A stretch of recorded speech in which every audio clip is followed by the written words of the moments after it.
JoJo's Bizarre Adventure Part 6 Stone Ocean has officially come to an end in the anime, marking the end of the Joestar storyline. And I'll be honest, it's kinda sad because I love the characters from these last 6 parts and will never see them again. But at the same time, I'm also glad that this story has an ending. Specifically the Joestar story, because I know Part 7 will inevitably get an anime, but it won't have any of the characters I loved. Which, while being sad, I actually really like that Araki ended this Joestar story and didn't drag it on forever, and instead, in Part 7, started a completely new story with new characters. With all that said, the reason I wanted to make this video was to talk about my thoughts on Part 6, and how much the series as a whole has meant to me. So, let's get started.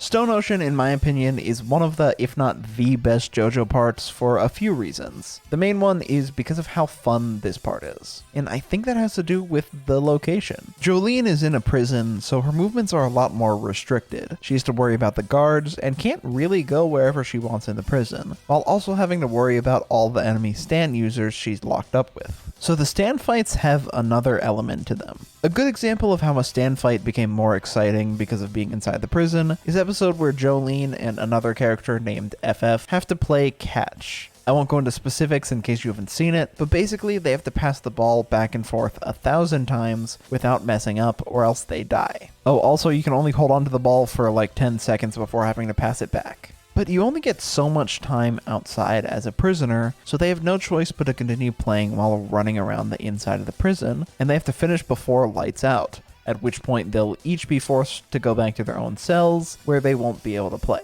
All while the enemy stand user is trying to do whatever she can to make them mess up and drop the ball. So this element of being in a prison where the main characters can't control where they can or can't go made this such an entertaining episode. And each episode of Stone Ocean is pretty entertaining. It didn't really feel like it dragged out the story how some of the other parts did, specifically parts 3 and 4, mostly 3.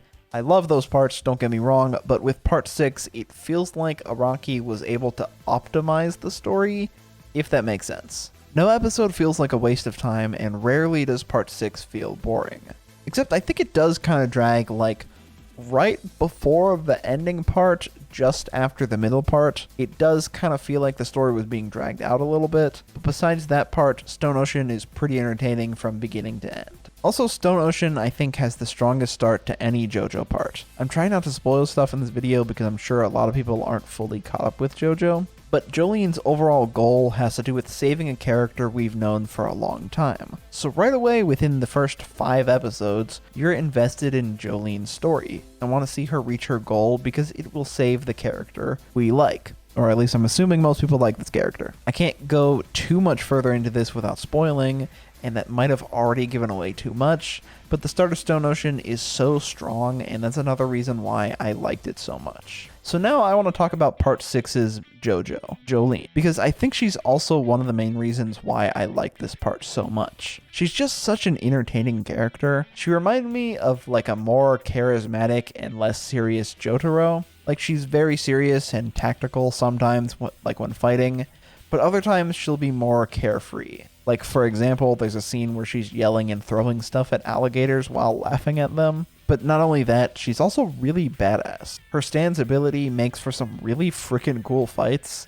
I think Stone Free might be one of the first stands to affect the user's body. Like, its power is to control threads, but they come out of Jolyne's body instead of her stand's body. And because of that, Jolyne can unwind her body into threads. So the fights that happen with her are pretty entertaining because of how she uses her stand. Like to unwind the threads in her stomach to create a hole and avoid a punch. There's a lot of really cool fights like this where there's a big reveal showing what Jolyne did with her threads to outsmart her enemy.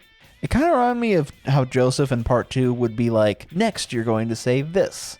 Then his enemy would say that and then freak out and be like, what? How did you do that? Then Joseph would kick their ass, and it was super hype every single time he did it. Like, no matter how many times there would be that big reveal showing what Jolyne did with her threads to outsmart her enemy, it was always super cool. I think Stone Free is one of my favorite stands in all of JoJo because it allows for some really clever and cool things Jolyne can do. Also, I think Jolyne is probably my favorite Joestar. She's really entertaining, badass, has a lot of personality, and is a great character overall. So I think part of why I like this part so much is just because of how much I like Jolyne.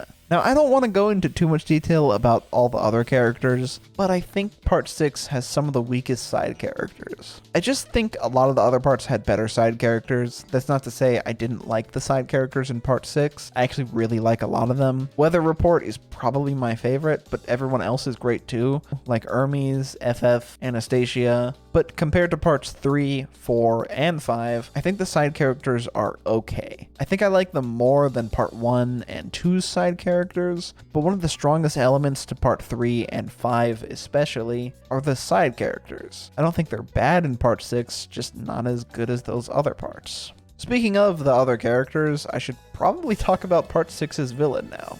So for me, JoJo parts are kind of a hit or miss. When they hit, they really hit, with Kira being one of the best villains in all of anime, and I also love Dio. But when they miss, they're just kind of okay. Like the Pillarmen from Part 2, I think are okay. Same with Diavolo from Part 5, and same with Part 6's Father Pucci.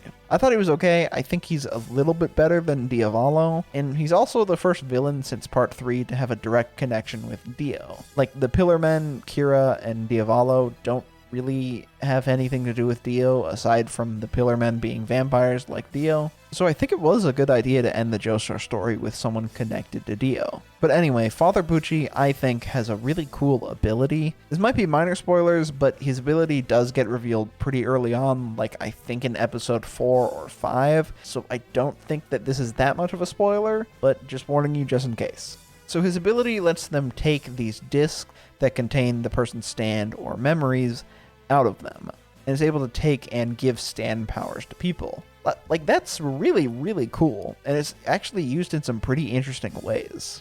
I think him as a character, though, is okay. Not bad, like, I think he's pretty interesting, and I like what they do with his character, but overall, I think he's okay, and could have been a bit better. Also, I just want to say, even though I think most of the JoJo villains are okay, Araki does a really good job with making the villains really imposing and scary. And the villains always make you wonder how the main characters are gonna beat them, because of just how powerful they are. And I think that's why, even if the villains are kind of okay as characters, they make up for it with how powerful and scary they are. Even though a lot of them are okay, I think he does a great job with that. Now anyways, even though I think the villain is okay and side characters aren't as good compared to other parts, I still think this might be the best JoJo part. For me, Part 4 was always the most entertaining JoJo part. Even though it's kind of slow until Kira gets introduced, I had so much fun watching that part. Then Part 5 had the best story out of any of the parts, and probably the best side characters. But it feels like Part 6 took Part 4 and 5 and combined them. It has a really great story, and is really entertaining. Now, I'm still not 100% sure if Part 6 is my favorite, because on its own, Part 5 does have a better story and characters, and I think Part 4 is still more entertaining, but Part 6 has elements of both of them. And a main character I like more than both of them. So then, does that mean that it's my favorite part? Well, maybe. I still don't really know right now. I'm kind of stuck between Part 5 being my favorite and Part 6. I'm sure I'll decide at some point, or maybe I won't, who knows? I don't know if it's the best or my favorite part, but what I do know is that it's damn good and is a great way to wrap up this story that I've grown to love a lot.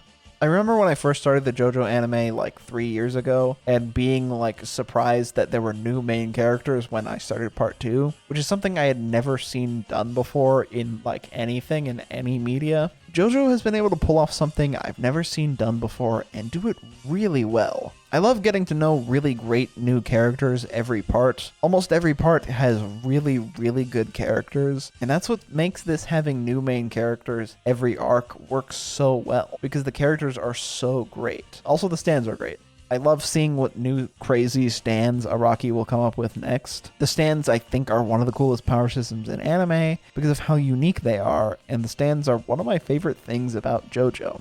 These last 6 parts were really great. I love each part for different reasons, and I feel each of them do something better than the other. Part 1, while in my opinion being the worst part, is a good start for the series, and none of the other parts would have happened if not for Part 1. So in a way, Part 1, even though it's the worst, is the most important part.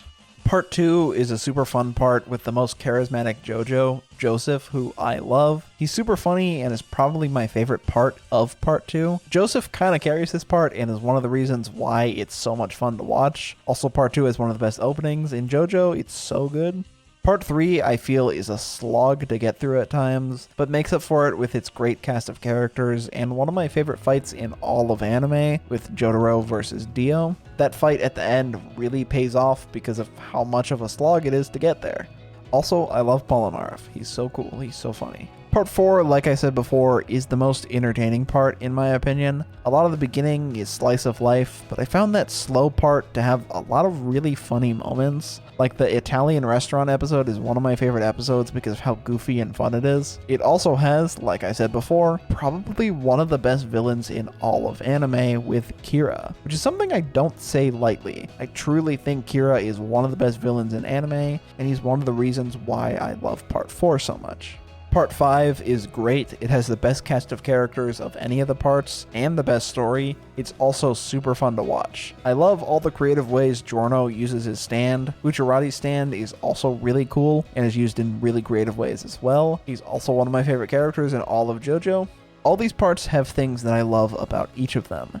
And while I was catching up to part 6 for the last batch of episodes that came out earlier this month, I was planning on just talking about part 6. But the way part 6 ends made me want to talk about how much the other parts mean to me. I won't spoil it, but the opening song for the last episode kind of pays homage to the other 5 parts. And during the last scene of the last episode, the ending song for part 6 starts playing, and I started feeling kind of emotional. I was like, man, this is it. It's actually about to be over. Then it really hit me when, after they played the ending song, a familiar song, which is all I'll say for spoilers, starts playing. And I just felt really sad and nostalgic. I've seen this storyline unfold over the last 5 parts, which I watched for the first time 3 years ago. I know a lot of other people have been watching or reading for a lot longer than that, but to see the story finally end in part 6 was a bittersweet feeling. The last 6 JoJo parts have meant a lot to me.